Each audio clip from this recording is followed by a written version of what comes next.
Hi everyone, my name's Christen and I'm a senior at Okemos High School, and today I'm going to teach you how to make a puzzle out of any image you want.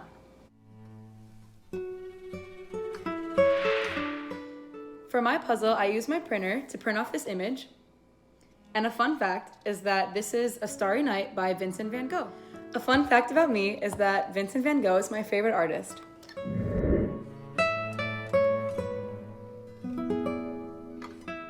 Now that I have my picture cut up into squares, I can switch them around and put it back together again. Ta-da!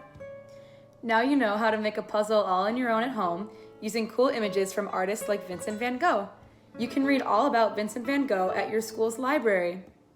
Keep learning!